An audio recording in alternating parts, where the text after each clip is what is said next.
कृष्ण कृष्ण हरे हरे हरे राम हरे राम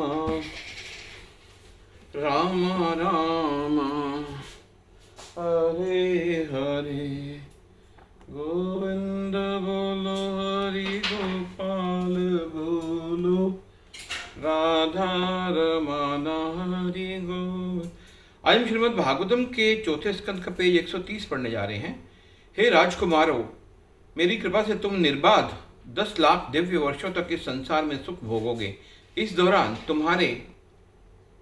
तुम्हारी शक्ति लेश मात्र भी क्षीण नहीं होगी। तत्पश्चात तुम मेरी भक्ति में निमग्न होकर समस्त भौतिक सदूषणों से मुक्त हो जाओगे। उस समय तुम चिन्मय आकाश में स्थित मेरे सनातन धाम को प्राप्त करोगे। यह सब सुनकर प्रचेता भगवान की स्तुति करने लगे। दिव्य उन्माद में से भाव विभोर होने के कारण उन्होंने लड़खड़ाती वाणी में कहा, भगवान, हम आपकी चरणों पर प्रणाम करते हैं। आपकी मात्र उपस्थिति से हमें पूर्ण शुद्धि का अनुभव हो रहा है। यद्यपि यह संसार अनेक भौतिक सुखों से भरा है, परंतु जब कोई व्यक्ति आपके रूप पर अपना मन केंद्रित करता है तो उसके लिए द्वंद्वों से भरा ये संसार अपने अस्थायीपन का कारण निरर्थक और नीरस रह जाता है। हे नाथ, जब आप करुणावश अपने भक्त का चिंतन करते हैं तो केवल उस कार्य से भक्त के समस्त प्रयोजन सिद्ध हो जाते हैं। चाहे कोई प्राणी कितना भी निकृष्ट क्यों न हो, आप प्रत्येक प्राणी के हृदय में परमात्मा रूप में विराजमान हैं और इस प्रकार आप सबकी इच्छाएं जानते हैं और निश्चित ही आप हमारी इच्छाओं से अनभिज्ञ नहीं हो। हे ब्रह्मांड नायक, आप हमारे जीवन के चरम लक्ष्य हैं और यही तथ्य हमारी संतुष्टि का प्रमुख कारण है। हम प्रार्थना करते हैं कि आप भी हमसे संतुष्ट हों। हमें एकमात्र यही वरदान दीजिए चाहिए।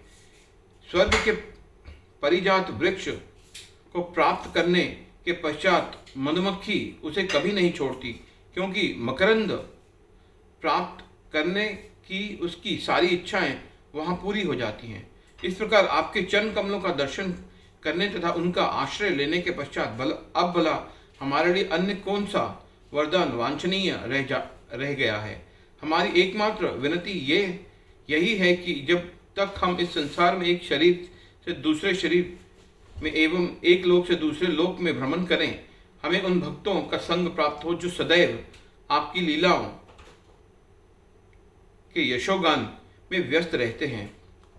ऐसे शुद्ध भक्त की क्षणिक संग भी स्वर्ग लोकों की प्राप्ति अथवा ब्रह्म में लीन होकर मुक्ति से अधिक मूल्यवान है और वे अपनी उपस्थिति से तीर्थ स्थलों को पवित्र कर देते हैं। जैसे ही वैकुंठ लोकों की चर्चा आरंभ होती है, श्रोतागण भौतिक संसार के अपने कष्टों तथा पारस्परिक शत्रुता को भूल जाते हैं। इतना ही नहीं, जहाँ कहीं भी आपके भक्त आपकी लीलाओं का श्रवण कीर्तन करते हैं, आप स्वयं वहाँ उपस्थित रहते हैं। हे भगवान, हम भली भांति जानते हैं कि शिव जी के क्षणिक संग के प्रभाव से आज हमें आपके दर्शनों का सौभाग्य प्राप्त हुआ है, परंतु फिर भी ब्रह्मा जी और शिव जी जैसे महापुरुष आपकी महिमाओं को पूरी तरह नहीं समझ पाते और मात्र अपनी अपनी क्षमताओं के अनुसार आपकी स्तुति करते हैं। इस प्रकार यद्यपि हम उनसे अत्यंत निम्न हैं, हम आपकी स्तुति करने के दुस्साहस कर रहे हैं। और तब भगवान विष्णु तुम्हारी सब अभिलाषाएं पूरी हों कहकर वहां से चले गए। भगवान को अकस्मात अंतर्धान हुआ देखकर प्रचेतागण व्यथित हो उठे, क्योंकि उन्होंने अभी तक भगवान को मन भरकर देखा भी नहीं था। तत्पश्चात वे राजकुमार जल से बाहर आ गए। उन्होंने देखा कि चारों ओर फूल फैले वृक्ष बहुत ऊंचे चढ़ चुके थे, मानो वे स्वर्ग के मार्ग को बाधित कर रहे थे। राजा की अनुपस्थिति में खेत खलिहानों को पूरी तरह उपेक्षा हुई थी और परिणाम स्वरूप उन वृक्षों ने लगभग पूरी पृथ्वी को आच्छादित कर लिया था। इसे देखकर प्रचेतागण अत्यंत क्रोधित हो उठे। जिस प्रकार प्रलय के समय शिवजी अपने मुख से अग्नि और वायु उगलते हुए सब कुछ जला डालते हैं, उसी प्रकार प्रचेतागण अग्नि और वायु उगलते हुए पृथ्वी के को वृक्षहीन करने लगे। हरे कृष्णा कृष्णा कृष्णा।